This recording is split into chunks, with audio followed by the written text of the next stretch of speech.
आज हम एक बहुत बड़ी जासूसी करने वाले हैं, शायद अब तक की सबसे बड़ी। हम पता लगाएंगे कि हमारा ब्रह्मांड, ये सब कुछ आखिर बना कैसे।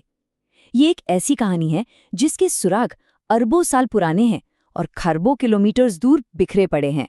तो चलिए शुरू करते हैं ये खोज। तो सबसे पहला और सबसे बड़ा सवाल, ये सब शुरू कैसे हुआ? सोचिए, हजारों सालों से इंसान यही सवाल पूछता आया है। हम कहाँ से आए? इस ब्रह्मांड की शुरुआत आखिर हुई तो हुई कैसे? ये सिर्फ एक साइंस का सवाल नहीं है, ये तो हमारी अपनी कहानी का, हमारे वजूद का सबसे बुनियादी सवाल है। और जवाब ढूंढने के लिए हमें देखना होगा कि ये ब्रह्मांड कितना बड़ा है। एक अंदाजे के मुताबिक करीब 200 अरब आकाशगंगाएं हैं और हर एक आकाशगंगा में अरबों तारे हैं। जरा सोचिए, ये पैमाना ही दिमाग घुमा देता है। और इसी विशालता में कहीं हमारी शुरुआत के सुराग छिपे हैं। हर एक तारा, हर एक आकाशगंगा एक सबूत का टुकड़ा हो सकता है। तो हमारी इस जासूसी की कहानी में पहला बड़ा सुराग हमें मिला 1920 के दशक में। देखिए, उस समय तक ज्यादातर वैज्ञानिक और लोग यही मानते थे कि ब्रह्मांड जैसा है हमेशा से वैसा ही था और हमेशा वैसा ही रहेगा, मतलब स्थिर, स्टैटिक।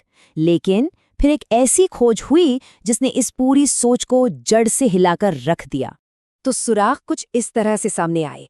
सबसे पहले 1912 में वेस्टो स्लिफर नाम के एक वैज्ञानिक ने देखा कि ज्यादातर निहारिकाएं या नेब्यूला हमसे दूर जा रही हैं। फिर कुछ साल बाद 1924 में एडविन हबल ने ये कन्फर्म किया कि ये कोई नेब्यूला नहीं है, ये तो हमारी मिल्की वे से बाहर बहुत दूर अपने आप में पूरी आकाशगंगाएं हैं। और फिर आया सबसे बड़ा मोड़ 1929 में। हबल ने ऐलान किया कि ब्रह्मांड फैल रहा है। जितनी दूर कोई आकाशगंगा है, उतनी ही तेजी से वो हमसे और दूर जा रही है। मतलब हर चीज एक दूसरे से दूर भाग रही है। अब अगर हर चीज एक दूसरे से दूर जा रही है, तो इसका एक ही मतलब हो सकता है ना कि अगर हम समय में पीछे जाएं, तो ये सब कुछ कभी ना कभी एक ही जगह पर एक साथ रहा होगा। बिल्कुल यही लॉजिक लगाया बेल्जियम के एक प्रीस्ट और फिजिसिस्ट जॉर्जेस लेमेत्रे ने। 1931 में उन्होंने आदिम परमाणु यानी प्राइमीवल एटम का आइडिया दिया। उनका कहना था कि पूरा का पूरा ब्रह्मांड एक अकेले बहुत ही गर्म और घने पॉइंट से शुरू हुआ होगा। और यही वो आइडिया था जो बाद में बिग बैंग थ्योरी बना। लेकिन इस थ्योरी का इतना फेमस नाम बिग बैंग कैसे पड़ा? कहानी मजेदार है, क्योंकि ये नाम असल में इसके एक विरोधी ने इसका मजाक उड़ाने के लिए रखा था। आइए देखते हैं कि ये हुआ कैसे। तो बात है 1949 की। फ्रेड हॉयल नाम के एक खगोल शास्त्री थे जो एक दूसरी थ्योरी को मानते थे। वो बीबीसी के एक रेडियो शो पर थे और लेमेत्रे के आइडिया का मजाक उड़ाते हुए उन्होंने कहा कि ये बिग बैंग वाला आइडिया मुझे कुछ जमा नहीं। मतलब एक बड़ा धमाका और सब बन गया। उन्हें ये बात बड़ी बचकानी लगी। और मजे की बात देखिए, अनजाने में ही सही, उन्होंने इतिहास की सबसे मशहूर साइंटिफिक थ्योरीज में से एक को उसका नाम दे दिया था। तो उस दौर में मोटे तौर पर दो खेमे थे। एक तरफ बिग बैंग मॉडल, जो कहता था कि ब्रह्मांड की एक शुरुआत थी, एक बहुत गर्म और घनी अवस्था से। और दूसरी तरफ था स्टेडी स्टेट मॉडल, जो मानता था कि ब्रह्मांड हमेशा से है और हमेशा ऐसा ही रहेगा। बस जैसे जैसे ये फैलता है, नया मैटर बनता रहता है ताकि डेंसिटी एक जैसी बनी रहे। अब सवाल ये था कि इन दोनों में से सही कौन है? फैसला तो सबूतों को ही करना था। तो चलिए, अब एक काम करते हैं, हम अपनी टाइम मशीन में बैठते हैं और सीधे चलते हैं 13.7 अरब साल पीछे और देखते हैं कि बिग बैंग मॉडल के हिसाब से ब्रह्मांड के पहले कुछ पलों में आखिर हुआ क्या था। ये है हमारे ब्रह्मांड के जन्म की कहानी। तो शुरुआत के बाद 1 सेकंड के भी बहुत छोटे से हिस्से में कुछ ऐसा हुआ जिसे कॉस्मिक इन्फ्लेशन कहते हैं। ब्रह्मांड रोशनी की रफ्तार से भी तेजी से फैला। इसने पूरे स्पेस को एक जैसा स्मूथ बना दिया। फिर जैसे ही ये थोड़ा ठंडा हुआ, करीब 1 सेकंड के 10 लाखवें हिस्से में क्वार्क और ग्लूऑन जुड़कर प्रोटॉन और न्यूट्रॉन बन गए। और फिर सिर्फ 3 मिनट के अंदर इन प्रोटॉन और न्यूट्रॉन ने जुड़ना शुरू कर दिया और बने पहले एटम के न्यूक्लियस, ज्यादातर हाइड्रोजन और हीलियम। कह सकते हैं कि ये ब्रह्मांड की पहली किचन थी, जहां पहला खाना पक रहा था।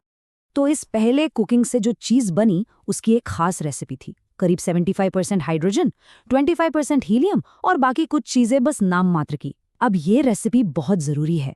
ये एक फिंगरप्रिंट की तरह है। बिग बैंग मॉडल की एक बहुत पक्की भविष्यवाणी थी कि अगर ये थ्योरी सही है तो हमें आज भी पुराने ब्रह्मांड में इसी अनुपात में ये तत्व मिलने चाहिए, और ये एक ऐसी चीज थी जिसे वैज्ञानिक टेस्ट कर सकते थे।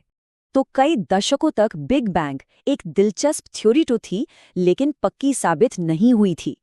इसे जरूरत थी एक स्मोकिंग गन की, एक ऐसे निर्णायक सबूत की जो इसके विरोधी स्टेडी स्टेट मॉडल को हमेशा के लिए गलत साबित कर दे। और वो सबूत, वो आया एक गूंज के रूप में, एक ऐसी आवाज जो शुरुआत से अब तक बची हुई थी। और इसकी कहानी भी बड़ी कमाल की है। देखिए, 1948 में ही कुछ वैज्ञानिकों ने भविष्यवाणी कर दी थी कि अगर बिग बैंग सच में हुआ था तो उस शुरुआती आग के गोले की हल्की सी गर्मी, एक चमक आज भी पूरे ब्रह्मांड में मौजूद होनी चाहिए। फिर आया साल 1964। दो वैज्ञानिक आर्नो पेंजियाज और रॉबर्ट विल्सन एक बड़े से रेडियो एंटीना पर काम कर रहे थे। उन्हें हर दिशा से एक अजीब सा शोर सुनाई दे रहा था, एक लगातार आने वाली हिसिंग साउंड। उन्हें लगा कि उनके एंटीना में कोई गड़बड़ी है, यहाँ तक कि उन्होंने ये भी सोचा कि एंटीना पर बैठे कबूतरों की वजह से ऐसा हो रहा है। उन्होंने कबूतरों को हटाया, एंटीना साफ किया, पर वो शोर नहीं गया। और तब उन्हें एहसास हुआ कि उन्होंने गलती से बिग बैंग की उसी भविष्यवाणी वाली गूंज को खोज निकाला है। इसी खोज को आज हम कॉस्मिक माइक्रोवेव बैकग्राउंड या CMB के नाम से जानते हैं। ये ब्रह्मांड की सबसे पुरानी रोशनी है। ये वो चमक है जो बिग बैंग के करीब 3,80,000 साल बाद निकली, जब ब्रह्मांड इतना ठंडा हो गया था कि रोशनी उसमें सफर कर सके। CMB की खोज वही निर्णायक सबूत था, वो स्मोकिंग गन जिसकी सबको तलाश थी। इसने बिग बैंग थ्योरी को एक मजबूत वैज्ञानिक सच बना दिया। तो हमें पता चल गया कि ब्रह्मांड कैसे शुरू हुआ। केस सॉल्व्ड है ना? नहीं, बिल्कुल नहीं। असल में एक रहस्य को सुलझाने के चक्कर में हमारे सामने एक और भी बड़ा और भी गहरा रहस्य खड़ा हुआ, और वो ये कि ये ब्रह्मांड आखिर बना किस चीज से है। और ये जो अब सामने है, ये दिखाता है कि हम असल में कितना कम जानते हैं। ये चार्ट बता रहा है कि आज हमारा ब्रह्मांड किन चीजों से बना है। और अब जरा ध्यान से देखिए, तारे, ग्रह, आकाशगंगाएं, हम सब, मतलब हर वो चीज जिसे हम देख सकते हैं, छू सकते हैं, वो इस पूरे ब्रह्मांड का सिर्फ 5% से भी कम है। जी हाँ, बस 5%। बाकी का जो 95% हिस्सा है, वो कुछ ऐसा है जिसे हम देख ही नहीं सकते। तो ये 95% आखिर है क्या? इसमें दो रहस्यमयी चीजें हैं। एक है डार्क मैटर, एक ऐसा अदृश्य पदार्थ जो गुरुत्वाकर्षण पैदा करता है और आकाशगंगाओं को एक साथ बांधे रखता है जैसे कोई गोंद हो। और दूसरी है डार्क एनर्जी, एक अजीब सी ताकत जो ब्रह्मांड के फैलाव को और भी तेज कर रही है। हम जानते हैं कि ये दोनों मौजूद हैं क्योंकि हम इनका असर देख सकते हैं, लेकिन ये असल में है क्या, ये कोई नहीं जानता। तो हमारी ये जासूसी कहानी एक बहुत ही दिलचस्प मोड़ पर आ गई है। हमने एक रहस्य सुलझाया और बदले में हमें एक और बड़ा रहस्य मिल गया। और ये हमें एक बहुत ही रोमांचक सवाल के साथ छोड़ जाता है। अगर ब्रह्मांड का 95% हिस्सा ऐसी चीजों से बना है जिनके बारे में हम कुछ नहीं जानते, तो सोचिए भविष्य में हमें और कौन कौन सी हैरान कर देने वाली खोजें देखने को मिलेंगी। ये खोज अभी जारी है।